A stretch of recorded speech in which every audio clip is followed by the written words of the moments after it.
What happens to people who are my age and they still don't know themselves? If there are people who claim that they know themselves, let me promise you they know maximum 20% of who they are. I find myself with people, with a lot of people around me. If I don't think about work, I'm still not very connected to them.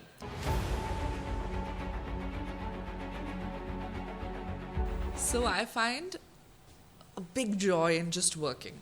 And I think I am becoming a workaholic because I don't think the last day, I don't remember the last time I, slept well or something.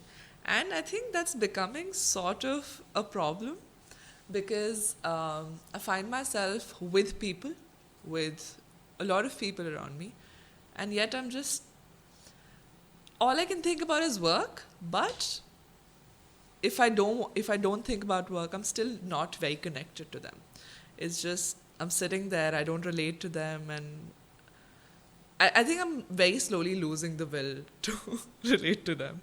So how do I cope with that? Because I don't want to be a person that's always alone. That's a very intense question that you ask me, Vanshika, because when we were born, we had different baskets that fill in or need to be filled in, and that give me a sense of worth. First being me connected to my physical body, me connected to my society, that is significant. So immediate family, and then of course extended family where it is friends and neighbors and significant others, and then of course me connected to my work, me connected to my education and how I build my reputation around it. What happens with children, if I may say so, it would be very discounting if I call you a child, but for me you're still very young. I would love to be a child. So when I look at that, what I see is that by the time y'all were born, parents were working parents. Both the set of parents were working parents. And they were trying to give their children a very cozy, comfortable, materialistic life. And because of that, the emotional connect started to disappear, or rather thin out. And because of that, the children started to associate everything with I, me, myself. And children slowly started to become egocentric. That means the world is surrounded by me, it is for me, it is by me, and I need to be in charge of my life. Yeah. Failures were defined as not good. So I learned that I had to be a jack of all trades and a trophy to my parents so that they would feel proud that they haven't faltered in their parenting style. And later, what happened is I carry that feeling with me as I'm growing up. And trust has not developed. The feeling that I'm allowed to be not okay did not develop.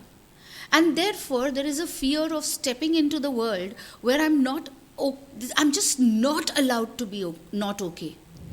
And that fear starts to eat you up. When you come into the market of life, till a time when you're in college and university, you still have a very protected life. When you step into the job market, you are out there and you are on your own.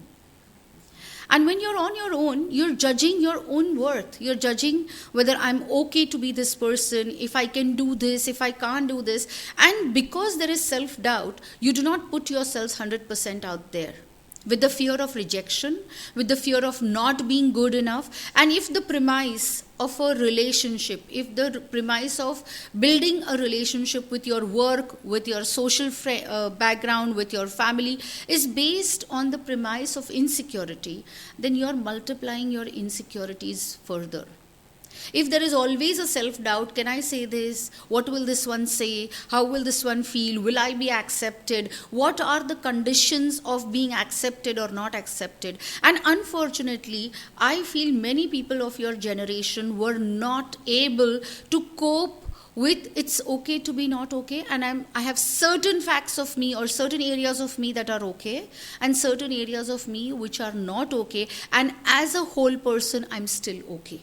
Yeah. And what happens is, because I perceive that 10% of me is imperfect, I perceive the other 90% of me who otherwise is perfect to be imperfect, because I'm concentrating on my imperfections. I do not want to go out there and put myself out there because I'm afraid of rejections. I'm afraid people will not accept me for who I have become. And I'm looking for people who might accept me as a whole person. But Vanshika, let me tell you very honestly, no matter who you are, we don't even accept God for who He is or she is. We have conditions. Oh, you put this negative experience in my life and I disown you. Oh, you put this positive experience in my life and I own you. When we don't even accept God unconditionally, who are you and I? Correct, 100%. So when you talk about being lonely, it is a choice, or it's a comfort zone that probably most teenagers or most young adults your age put themselves into. It's okay to be with yourselves and understand just yourselves rather than having to understand everyone around you. Because there is a very deep down feeling that says, I am trying to understand everyone. Who's understanding me? That is so true. That is so true. And there is this one song, I don't remember which movie, but I think Anil Kapoor or something like that, which went, मैं तो हूँ सबका मेरा ना कोई, मेरे लिए कोई आँख ना रोई. Bollywood Pallavi ma'am. Oh, I am a full Bollywood fan, I'm full garam masala when it comes to Bollywood. Full entertainment. That part I know. So definitely, when we have been giving ourselves in the hope to receive, and when I don't receive, then I push myself in the corner and I say, I'm okay to be alone. And very honestly, are you? I think Not. We are Yeah. social beings, Vanshika. Yeah. And because we are social beings, we want to be accepted. We want people to love us for who we are, not for who they want us to be. I think, ma'am, I've been alone for so long. Even while I'm with so many people, I've just been alone for so long that I think I'm getting very comfortable here, and I don't want to be comfortable. Like, I want to be more outgoing now, because I think I'm done. I'm done just being in my own And what cave. would it take for Vanshika to go out there and just own the world? I want the world. So embracing the world for who it is. If it accepts me, good. If it rejects me, better. I get to know, I get to see, I get to feel people for who they are. I begin to explore real, meaningful relationships. And the most important person of my life, me, I get to know her better. I get to understand who she truly is. Ma'am, I again, I have to thank you to teach me actually how to do this. And in this time, maybe in the past year or two, I had a very serious thing last year. I think after that, I've just known myself better than I've ever known myself. Like, I think I'm just learning new things about me, and it's helping me with everything. And it's not just how I live, it's about how I deal with people. And all of that has only been possible because now I know me. And about that, I do want to ask you, what happens to people who are my age and they still don't know themselves? Vanshika, to be very honest, if there are people who claim that they know themselves, let me promise you they know maximum 20% of who they are. And the rest is all the unconscious, the unknown. So the journey of knowing yourselves never ends.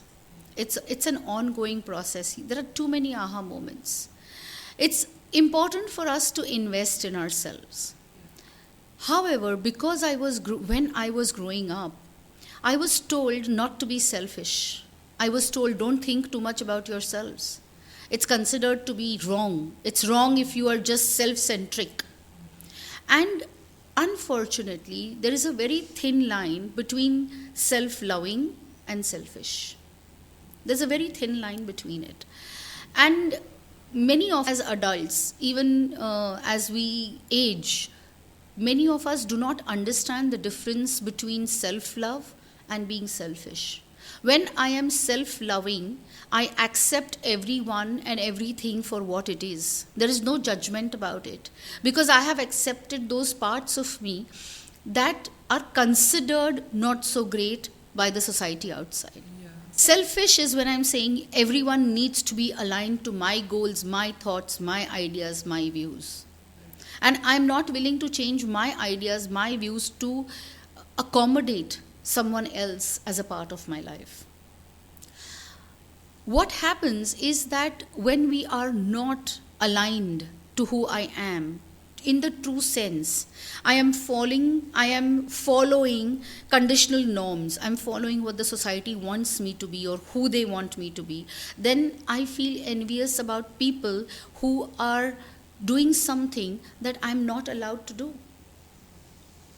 And then I begin to judge them, I begin to wrong them, I begin to tell people, you are not okay because I am okay, because I am following the rules, you are not.